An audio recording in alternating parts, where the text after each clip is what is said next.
Well, Baltimore police have arrested 3 men in connection with this drug bust with assistance from BPD SWAT and city sheriff's deputies. And tonight,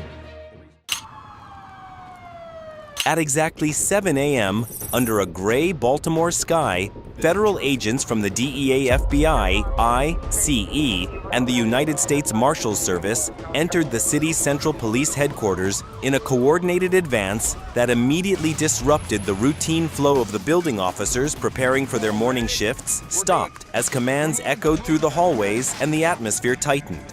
Within seconds, agents reached the administrative wing and restrained a lieutenant with 20 years of service announcing charges that included accepting bribes, laundering more than $1.1 million, and supporting the movement of illegal narcotics through local retail fronts. The arrest led to rapid follow-up operations across the city. Agents raided Palazzi Convenient and East Monument Convenience, 2 stores linked to the lieutenant's network. Inside these locations, investigators secured 65 pounds of marijuana, 205 unregistered vape devices, 1,072 packaged cannabis, products and $63,500 in cash stored in multiple containers. A difficult question now hangs over Baltimore. What caused a man trusted with a badge to cross the line, and was it driven by personal gain or by the influence of a network that had grown stronger in the shadows? Stay with us, because the next part will change the way you understand what has been unfolding in Baltimore. The investigation began quietly. Inside Baltimore, from patterns hidden deep in the city's 311 system, over 5 months more than 200 reports described strange activity around small tobacco and vape shops, late-night deliveries, unmarked boxes, cash-only transactions. Yet almost every case was closed within 48 hours, often without inspection. Internal affairs flagged the anomaly, but no one expected it to point toward one of their own. Within hundreds of records, analysts noticed a subtle rhythm in how cases disappeared. The same few officers appeared repeatedly in scheduling chains, all rerouted under the oversight of Lieutenant Marcus Delroy, a veteran with 17 years of spotless service. His name appeared rarely yet. Everything connected back to him. Delroy never signed suspicious reports, never filed questionable notes. He moved like someone who understood how to hide behind procedure. Inspections were reassigned before they reached enforcement teams. Schedules changed quietly. Approvals were issued indirectly. It was too precise to be coincidence. A multi-agency task force was formed. DEA, ICE, and Homeland Security to monitor him. But Delroy seemed to anticipate every move. He rotated cars weakly used, borrowed vehicles, avoided department devices, and spoke to contacts only in public areas with high noise. His phone records were empty. He left no trace online, no paper trail, no pattern. 2 months into the operation, the task force decided to act. Undercover agents posed as illegal distributors and tried to contact one of the shops believed to be under Delroy's protection. The sting collapsed almost instantly. A manager spotted their cover. The store shut down, and within an hour, Delroy appeared. Surveillance teams saw him enter through a rear door, stay 8 minutes, and leave with a small hard case. The license plate on his vehicle was unregistered. By the time agents entered the shop, the security drives were gone. After that, he vanished from predictable routes. Delroy altered work hours, changed his residence, and moved under an alias to a district with no active city cameras. He knew he was being watched and began watching back. One evening, an agent reported seeing a dark sedan tailing his own surveillance car near the inner harbor. When they checked later, it was a vehicle rented under Delroy's cousins. Name Digital Forensics tried to catch up. System logs showed remote access to city inspection databases through temporary Wi-Fi hotspots and masked VPN chains that disappeared after minutes. The credentials belonged to Delroy, but the evidence was too fragmented to hold up in court. Financial analysts searched for irregularities but found none. His bank accounts were steady.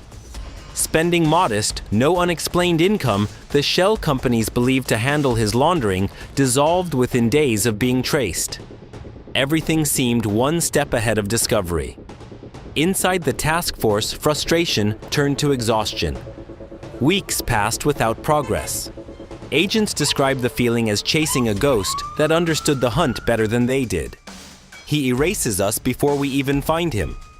One report read, still no one dared close the case. The deeper they looked, the clearer it became. Delroy wasn't just covering tracks.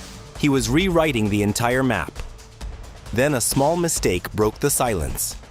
A surveillance team assigned to East Monument Convenience, one of the flagged shops recorded a delivery truck arriving 2 hours before dawn.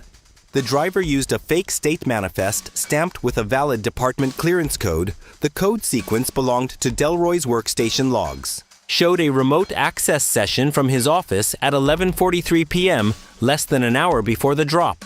When agents intercepted the shipment later that morning, they found unlicensed vape cartridges, hidden cash bundles, and encrypted tablets used for distributor communication.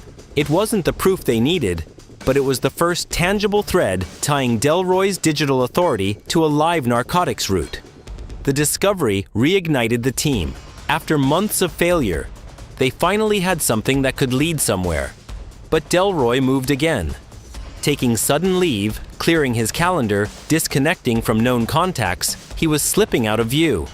And then, late one night, Homeland Security's monitoring system flagged an unauthorized data upload from Delroy's home address. No one knew what it contained or why he'd done it. But for the first time, every agent watching felt the same quiet certainty. A mistake had been made, and within that mistake might lie the proof capable of collapsing everything. Marcus. Delroy had built the data upload detected from Marcus Delroy's home was just 32 megabytes, small enough to overlook, but heavy enough to bring down an Empire Homeland Security cyber unit. Intercepted the transfer, freezing a corrupted file signed with Delroy's personal encryption key. For 72 hours, analysts worked without rest. When the final layer of code broke, hundreds of deleted inspection files appeared on screen. Each one showed identical patterns, erased timestamps, altered compliance notes, and payment ledgers tied to dissolved shell companies. It was the first time the system spoke in his own digital handwriting. Every file carried his trace login credentials, network IDs, clearance codes, all embedded in metadata. He had forgotten to erase. A ghost finally left its shadow. At 3:40 a.m., a federal warrant was signed. The task force prepared for simultaneous operations, one to apprehend Delroy, another to secure the remaining data. Agents took positions around his last known residence near Canton Waterfront Park. At dawn, the trap was set. But Delroy didn't panic. Surveillance captured him.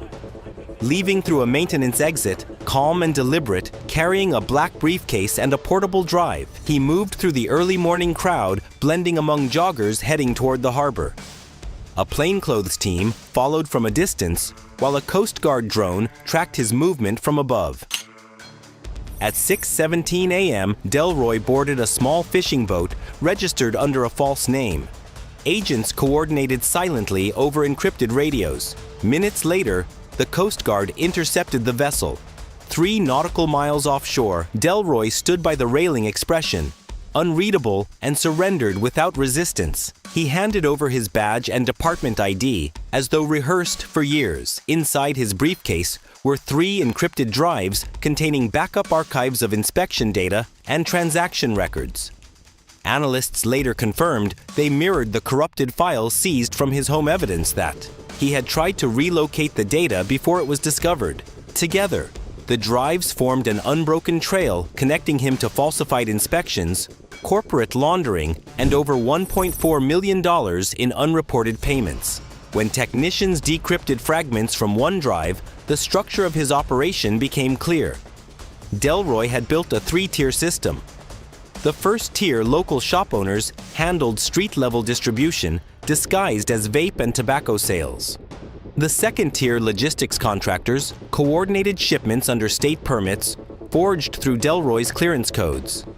The third tier, financial filters, moved profits through service vendors and shell corporations that existed for less than 60 days before being dissolved.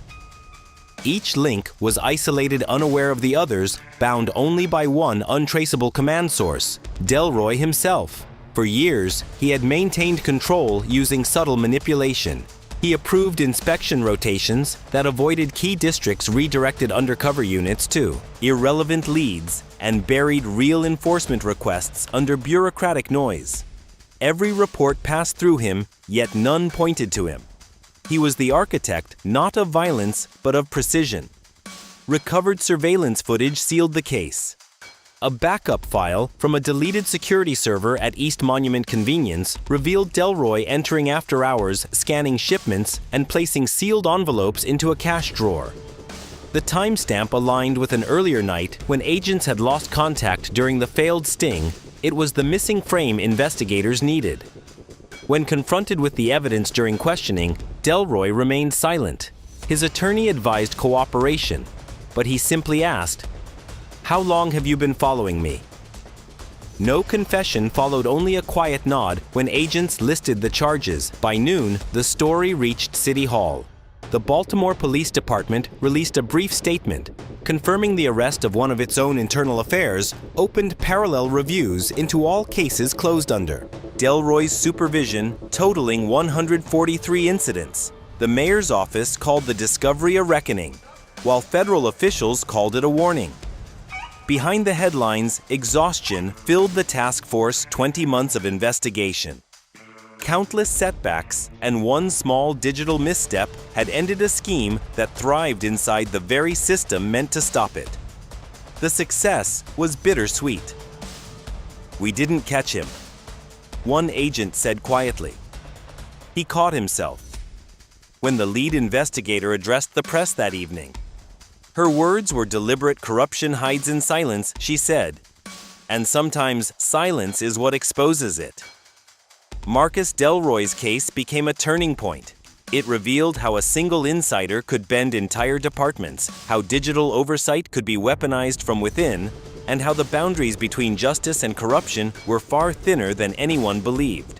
And as the final drive was sealed in evidence storage, a question lingered within the room.